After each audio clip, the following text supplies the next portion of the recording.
완도와 더불어 함께하는 완도 주사랑교회.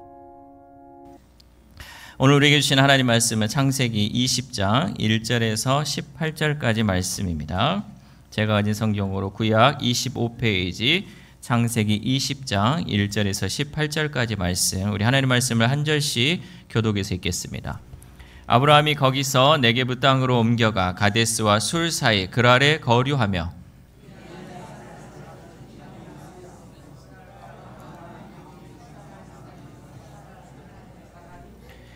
그 밤에 하나님이 아비멜렉에게 현몽하시고 그에게 이르시되 네가 데려간 이 여인으로 말미암아 네가 죽으리니 그는 남편이 있는 여자임이라.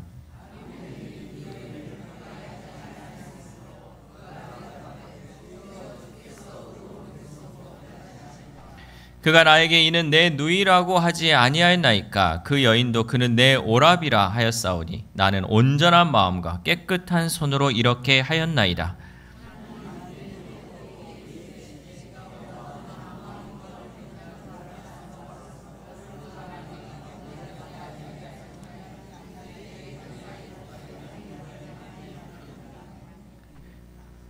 이제 그 사람의 아내를 돌려보내라. 그는 선지자라. 그가 너를 위하여 기도하리니 네가 살려니와 네가 돌려보내지 아니하면 너와 내게 속한 자가 다 반드시 죽을 줄 알지니라.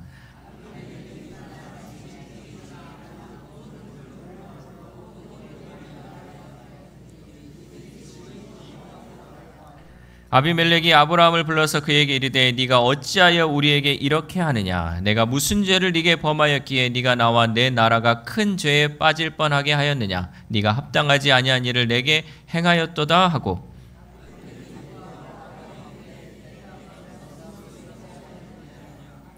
아브라함이 이르되 이곳에서는 하나님을 두려워함이 없으니 내 아내로 말미암아 사람들이 나를 죽일까 생각하였으며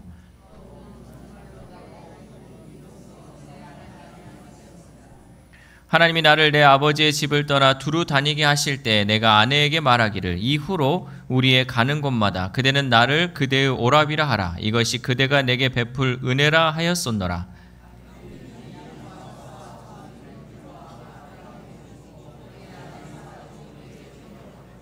아브라함에게 이르되 내 땅이 네 앞에 있으니 네가 보기에 좋은 데로 거주하라 하고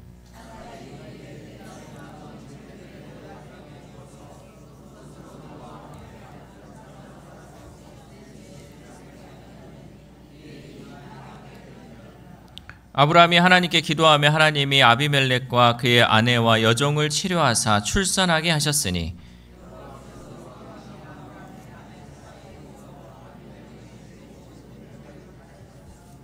아멘. 할렐루야. 우리 옆에 구역 식구들하고 인사하겠습니다. 오늘도 승리하셨습니다. 네, 축복합니다. 네, 잘 오셨습니다. 네, 오늘도 하나님의 은혜의 순간들을 함께 경험하기를 소망합니다. 창세기는 총 몇 장으로 이루어졌을까요? 역시 성경을 보신 분들은 바로 나오는데 또 어떤 분들은 찾아보고 있어. 50장이. 성경을 창세기는 50장으로 이루어졌습니다. 오늘은 몇 장을 읽었을까요? 오늘 이제 3분의 이제 1이 지나고 이제 20장을 우리가 지금 하고 있는데 우리가 20장까지 이제 읽으면서 보았던 그 아브라함의 모습을 보면 정말 아브라함은 실수 덩어리잖아요. 그렇죠? 뭔 실수를 그렇게 많이 하고 뭔 잘못을 그렇게 하고 뭔 인내심이 그렇게 없는지 계속해서 하나님 말씀대로 살지 못하고 아니 이름은 믿음의 조상인데 믿음의 조상답게 살지 못하는 모습들을 우리가 보고 있습니다. 오늘 본문 창세기 20장은 아브라함이 전에 애굽에서 했던 실수를 똑같이 반복하고 있는 모습을 보여주고 있죠. 뭐라 그랬냐면 자기 아내를 누이라고 속이면서 자기 아내가 여기 가든 저기 가든 막 보내버리는 그런 모습을 보여주고 있었죠. 왜 이게 잘못됐느냐? 그것은 바로 하나님께서 사라를 통해서 아브라함에게 약속의 그 자손을 줘야 되는데 만약에 다른 여인으로 가거나 또 다른 남자로 인해서 임신을 해버리면 이 하나님의 그 약속이 끊어져 버리잖아요. 하나님이 반드시 그 약속을 지키고 그것을 이루게 하셔야 되는데 아브라함은 이것도 모르고 지 혼자 살라고 이런 일들을 많이 한다라는 거죠. 우리도 오늘을 살아감에 있어서 나 혼자 살라고 하나님의 약속보다 어쩌면 내가 더 중요시하다 보니까 때로는 우리가 이렇게 실수하고 넘어질 때가 있다라는 거죠. 그러나 중요한 것은 하나님께서 그 실수 가운데서도 여전히 아브라함을 붙들어 주셨다라는 사실이에요. 그러니까 우리가 실수하고 우리가 넘어질 수 있어요. 그러나 하나님은 우리가 실수했다고 내버려 두지 않으시고 끝까지 우리를 붙들어 주셔서 하나님의 약속을 반드시 이루어 간다라는 사실이죠. 오늘 본문을 통해서 하나님께서 오늘 우리에게 주시는 또 은혜의 말씀은 무엇인지 말씀을 통해서 함께 은혜 받기를 소망합니다. 첫 번째, 두려움은 우리에게 반복되는 실수를 가지게 합니다. 무엇이 우리에게 실수를 반복하게 한다? 두려움이. 뭐에 대한 두려움이 우리에게 반복되는 실수를 가져오게 한다라는 거죠. 창세기 20장 1절에서 2절 말씀 시작. 아브라함이 거기서 네게부 땅으로 옮겨가 가데스와 술 사이 그랄에 거류하며 그의 아내 사라를 자기 누이라 하였으므로 그랄 왕 아비멜렉이 사람을 보내어 사라를 데려갔더니. 아멘.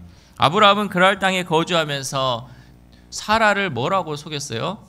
누이라고 속였습니다. 창세기 12장에 보면 이 아브라함이 애굽 땅에 갔을 때도 마찬가지로 그의 아내를 누이라고 했죠. 똑같이 그 실수를 반복했다라는 거죠. 왜 그랬을까? 왜 아브라함은 또 이런 실수를 했을까? 본문 11절에 보면 아브라함이 이렇게 말하죠. 창세기 20장 11절 말씀 시작. 아브라함이 이르되 이곳에서는 하나님을 두려워함이 없으니 내 아내로 말미암아 사람들이 나를 죽일까 생각하였음이요. 아멘. 왜 너는 너의 아내를 누이라고 속였냐라고 물어보니까 아브라함이 하는 말이 여기 이 사람들은 하나님을 두려워하지 않고 이 사람들이 내 아내로 말미암아서 나를 죽일까 하는 그 두려움 때문에 이 실수를 했다라는 거죠. 아브라함은 하나님을 두려워하기보다 사람을 두려워했어요. 그렇기 때문에 그가 실수했다는 거죠. 여러분, 우리가 늘 살다 보면 주변의 사람들을 무서워가지고 하나님보다 더 무서워해서 실수할 때가 많이 있다라는 거죠. 신학자 칼빈은 이 부분을 이렇게 말했습니다. 믿음의 사람도 인간적인 두려움에 사로잡히면 이성과 신앙을 저버리고 세상의 방식을 의지하게 된다. 믿음의 사람, 기도하는 사람도요, 두려움에 사로잡히면 이성도 놓아버리고 믿음도 놓아버리고 세상의 방식을 따르게 된다라는 거죠. 얼마나 두려운 말씀입니까? 우리가 믿음으로 살아간다고는 하지만 내 안에 또 내 앞에 두려움이 있으면 나도 모르게 이성을 놓쳐버리고 신앙을 놓쳐버린다라는 거죠. 우리의 삶에서도 두려움 때문에 같은 실수를 또한 반복할 때가 많이 있습니다. 그래서 두려움이 커지면 하나님이 보이지 않고 하나님보다 문제가 더 커 보이게 된다는 거죠. 내 앞에 두려움이 있으면요, 이게 나를 눈을 가려가지고 하나님이 보이지 않는 거예요. 그리고 눈앞에 있는 이 문제가 하나님보다 더 크게 보여서 우리는 반복해서 실수를 하게 된다라는 거죠. 2차 세계대전 때 영국의 처칠 수상이 이렇게 말했습니다. 두려움은 적보다 더 강한 무기다. 적은 우리를 죽이지만 두려움은 우리를 마비시킨다. 그러니까 두려움은 우리가 이것도 저것도 하지 못하도록 우리를 마비시키는 거기 때문에 어쩌면 이 적보다도 두려운 것이 더 우리를 무섭게 한다라는 거죠. 우리의 삶도 마찬가지입니다. 두려움은 우리를 하나님의 약속에서 멀어지게 하고 같은 반복 또 같은 실수를 반복하게 만든다라는 거죠. 그러나 하나님께서는 우리의 연약함 속에서도 여전히 일하시며 우리를 붙드시는 줄 믿습니다. 그러므로 우리는 날마다 문제보다 크신 주님을 바라보며 두려움을 떨쳐버리고 하나님과 함께하는 삶을 살아갈 수 있기를 소망합니다. 여러분, 눈앞에 문제가 보이잖아요. 그럼 여러분 늘 생각하세요. 문제보다 더 크신 주님. 지금 우리 눈은 이걸로 가려져 있지만 그 뒤에 하나님께서, 그 크신 하나님께서 나를 바라보시고 나를 인도하신다. 여러분, 이 믿음이 여러분 가운데 있기를 소망합니다. 그렇다면 내 앞에 두려움은 아무것도 아니에요. 나를 죽이려고 해도요, 여러분, 죽어봤자 뭐 하겠습니까? 내가 죽으면 어디 가요? 천국 간다는 그 확신이 있으면요, 죽음도 우리는 두렵지 않는 거예요. 근데 이 죽음이 뭐라고, 이 죽음 앞에서 벌벌벌 떨면서 너 예수 믿으면 죽여버려? 그래, 안 믿는다고 하면, 여러분, 그래가지고 지옥 가면 뭐 하겠습니까? 나는 차라리 예수 믿고 지금 죽어서 천국 가는 게 오히려 더 크다는 거예요. 여러분, 이 믿음의 눈으로서 이런 것들을 바라볼 수 있기를 소망합니다. 두려움은 늘 우리를 굴복시키려고 하고요. 두려움은 늘 하나님에게서 우리를 멀어지게 하는 거예요. 그러나 이 모든 두려움보다 우리 두려움보다 더 크신 그 하나님을 바라볼 수 있기를 소망합니다. 두 번째로, 하나님은 우리의 삶에 개입하시고 우리를 보호하십니다. 창세기 20장 3절 말씀. 시작. 그 밤에 하나님이 아비멜렉에게 현몽하시고 그에게 이르시되 네가 데려간 이 여인으로 말미암아 네가 죽으리니 그는 남편이 있는 여자임이라. 아멘. 이 아비멜렉이 사라를 데려갔을 때 하나님께서 이 아비멜렉의 꿈에 나타나셔서 말씀하시죠. 네가 데려간 이 여인으로 말미암아 네가 죽으리니 그는 남의 아내다. 너는 죽을 것이다 라고 얘기했다는 거죠. 여기서 놀라운 점은 하나님께서 아비멜렉을 직접 막으셨다는 거예요. 하나님께서 얼마나 급했으면, 여러분, 보통 하나님은 사람을 통해 일하잖아요. 이 사람을 들여다가 하나님의 일을 하고 또 저 사람을 들여다가 하나님의 역사를 하는데, 하나님이 너무너무 급할 때는 직접 개입을 하신다는 거죠. 꿈에 나타나시기도 하고 환상 가운데 임하여 주셔서 지금 빨리 해야 된다. 이런 것들을 하나님께서 직접 개입하신다는 거죠. 6절을 보면 하나님께서 아비멜렉을 막으신 이유를 설명하죠. 창세기 20장 6절 말씀. 시작. 하나님이 꿈에 또 그에게 이르시되 네가 온전한 마음으로 이렇게 한 줄을 나도 알았으므로 너를 막아 내게 범죄하지 아니하게 하였나니 여인에게 가까이 하지 못하게 함이 이 때문이니라. 아멘. 그러니까 하나님의 원래의 목적은 아비멜렉을 벌하기 위함이 아니라 너를 죄짓지 않기 위해서, 너를 막기 위해서 내가 그렇게 나타났다라고 말씀하고 있다는 거죠. 그러니까 온전함으로 살아가면요, 온전하게 살아가면 하나님께서 우리를 죄를 짓지 않도록 직접 막아주시는 그 은혜가 있다라는 거죠. 하나님은 아브라함의 그 연약함에도 불구하고 그 언약을 지키기 위해 친히 개입하셨다는 거죠. 이것을 신학적으로는 섭리의 역사라고 합니다. 그러니까 하나님의 그 역사, 하나님의 섭리의 역사 가운데 하나님께서 친히 직접 개입하셔서 인간의 역사를 주관하며 나아가신다라는 거죠. 하나님께서는 인간의 연약함을 아시고 때로는 우리의 역사 가운데 직접 개입하셔서 하나님의 뜻을 이루신다라는 사실입니다. 초대교회 때 로마 황제의 박해가 너무나도 극심했습니다. 성도들은 감옥에 갇히고 심지어 콜로세움에서 죽임을 당하기도 했죠. 그러나 놀랍게도 교회는 그런 박해와 핍박 속에서 꺾이지 않았습니다. 하나님은 이 모든 위험한 순간, 또 다 멸할 것 같은 그 순간에 친히 개입하셔서 그 모든 것을 막아주신다는 거죠. 하나님께서 그 핍박과 박해 가운데 직접 개입하셔서 그 핍박을 통해서 복음이 더 널리 전파되도록 하나님께서 인도하셨다라는 거죠. 하나님께서 살 길을 열어주시고 피할 길을 열어주심을 통하여서 그 교회가 무너지지 않고 더 널리 전파될 수 있도록 하나님께서 친히 개입해 주셨다라는 거죠. 여러분, 하나님께서는 우리의 실수와 연약함 속에서도 하나님의 뜻을 지켜내시는 줄 믿습니다. 이것이 바로 은혜입니다. 하나님이 친히 우리 가운데, 우리의 삶 가운데, 우리의 연약함 가운데 친히 오셔서 하나님의 뜻을 이루는 것, 이것이 바로 은혜다라는 거죠. 때로는 우리의 삶 가운데 그래요. 하나님께서 어떻게 이렇게 마음에 감동을 주셔가지고 그 일을 행하게 하신 거, 여러분, 이것이 하나님이 친히 우리의 마음을 감동시키는 거예요. 하나님이 친히 그 일을 하게끔 갑자기 우리에게 그 일을 하게 하시고 갑자기 감동을 주시는 것, 이 모든 것도 하나님이 친히 우리 가운데 역사하신다라는 거죠. 그러므로 우리는 우리가 실수하고 연약하다고 좌절하거나 낙심하지 말기를 바랍니다. 하나님은 필요하실 때에 우리의 연약함을 뛰어넘어 직접 우리의 삶에 개입하셔서 우리를 지키시고 보호해 주시는 줄 믿습니다. 세 번째로, 하나님은 우리의 실수 이후에도 은혜로 회복하십니다. 창세기 20장 14절에서 15절 말씀. 시작. 아비멜렉이 양과 소와 종들을 이끌어 아브라함에게 주고 그의 아내 사라도 그에게 돌려보내고 아브라함에게 이르되 내 땅이 네 앞에 있으니 네가 보기에 좋은 대로 거주하라 하고. 아멘. 여러분, 이 장면을 보면요, 참 놀라워요. 왜냐하면 거짓말은 누가 했어요?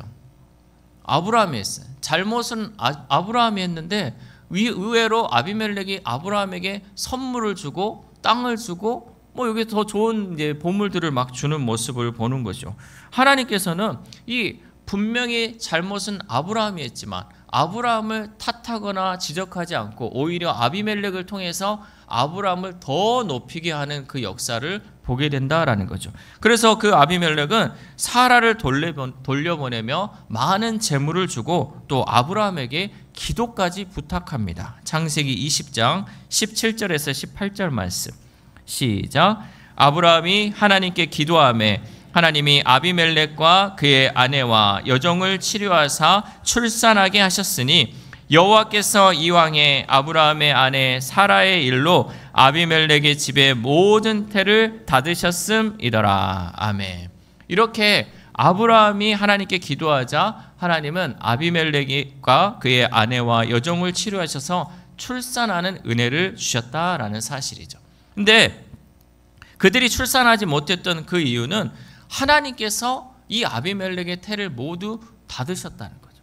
그러니까 하나님의 역사가 있으면 닫혀진 태도 열리는 거고요. 열렸던 태도 닫혀진다는 거예요. 특별히 여러분 우리의 자녀들 가운데 또 우리 가까이 있는 가족이나 친척들 가운데 자녀를 생산하지 못하는 건요. 하나님이 열어주시면 반드시 열리는 줄 믿습니다. 이 생명에 관련된 거, 또 태에 관련된 거는 하나님의 은혜가 있어야 한다는 거죠. 하나님께서 도와주셔야 돼요. 하나님께서 함께 해주셔야지 그 모든 것이 일어난다라는 거죠. 그런데 여기에는 누구의 기도가 있었냐 그러면 아브라함의 기도가 있었다는 거죠. 아브라함이 기도하니까 이 태가 열리는 거예요. 하나님께서 아브라함을 여전히 중보자의 자리에서 그 중보자의 기도자로서 사용하셨다라는 사실이에요. 실수는 누가 했는데? 아브라함이 했는데 하나님이 다시금 아브라함에게 기도하게 하셔서 다시금 그 역사가 일어나게 하셨다라는 거죠. 비록 아브라함이 실수는 했지만 하나님의 은혜로 회복되어서 하나님의 도구가 된 줄 믿습니다.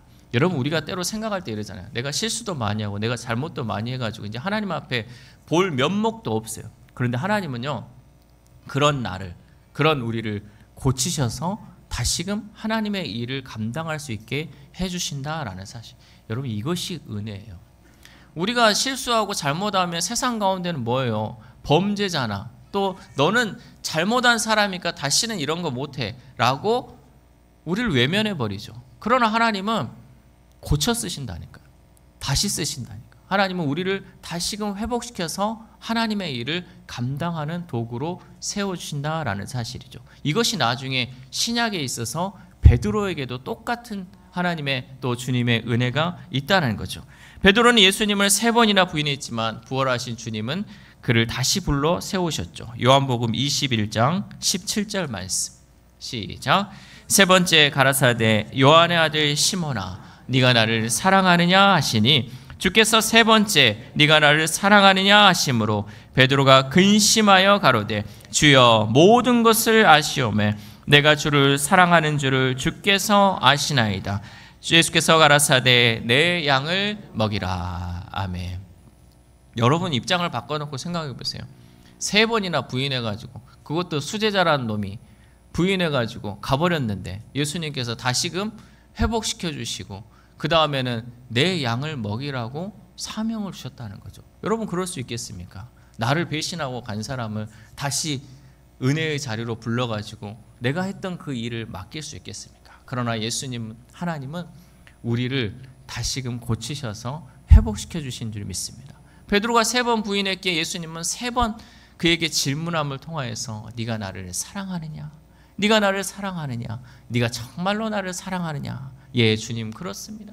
주님께서 아십니다 라고 하면서 자기의 그 실수를 예수님께서 회복시켜 주심을 통하여서 사명자로 부르셔서 정말로 초대교회의 기둥 같은 그 역할로서 베드로가 그 일을 감당할 수 있도록 주님께서 세워주신 줄 믿습니다. 여러분 우리는 늘 실수하고 넘어지고요 연약합니다. 그런데 그 가운데 우리가 그대로 넘어져 있으면요 우리는 아무것도 할 수 없어요. 그러나 주님께서는 우리를 다시금 세워주셔요.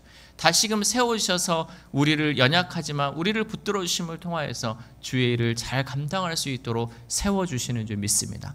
내 힘으로 하는 거 아닙니다.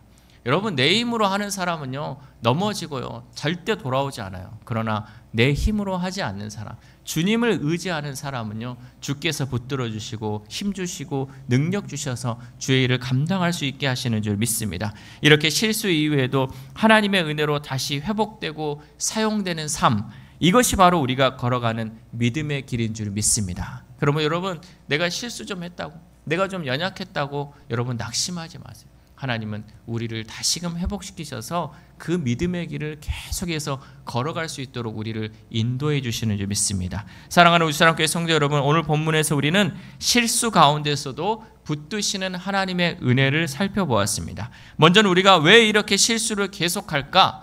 그것은 바로 두려움 때문이라는 사실이죠.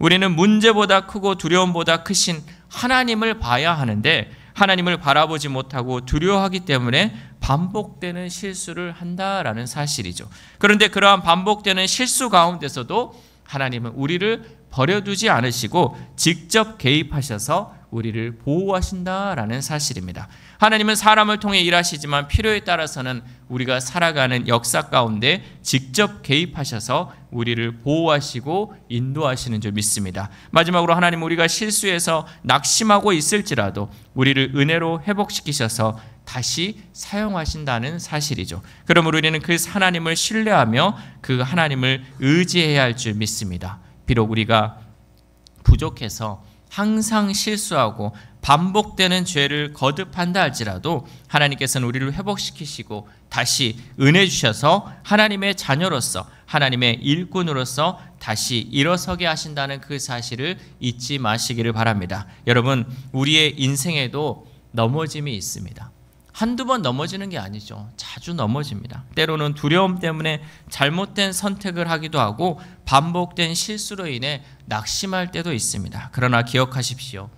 하나님은 우리의 실패보다 더 크신 분이십니다. 실수 가운데서도 우리를 붙드시는 하나님, 그 하나님의 은혜를 붙잡고 다시 일어서는 저와 여러분 되시기를 주님의 이름으로 소망합니다. 기도하겠습니다. 하나님 감사합니다. 오늘도 아브라함은 실수를 반복하였지만 그 가운데서도 그 아브라함의 연약함을 아시고 다시 회복의 은혜로 이끌어주시는 하나님의 놀라운 사랑을 깨닫습니다. 하나님, 우리는 아브라함보다 때론 더 실수하고 때론 더 두려움 가운데 살고 있습니다. 그렇지만 그러한 실수로 인해 낙심하지 않도록 우리를 말씀으로 세워주심에 감사를 드립니다. 언제나 어디서나 우리와 함께 하시며 우리를 붙드시고 인도하시는 그 하나님을 믿고 날마다 주님과 동행하는 우리 주사랑 공동체 될 수 있도록 도와주옵소서. 특별히 기도하옵기는 지금까지 우리를 인도하신 하나님, 앞으로도 우리의 삶이 천국 가는 그날까지 끝까지 우리를 버리지 마시고 인도하여 주옵소서. 우리는 하나님 없이 살아갈 수 없는 연약한 존재입니다. 늘 교만하지 않게 하시고 겸손하게 하나님의 은혜만을 구하는 우리들이 되도록 성령님 역사하여 주옵소서. 이 모든 말씀 오늘도 살아 역사하시며 우리를 늘 선한 길로 인도하여 주시는 예수 그리스도의 이름으로 기도드립니다. 아멘.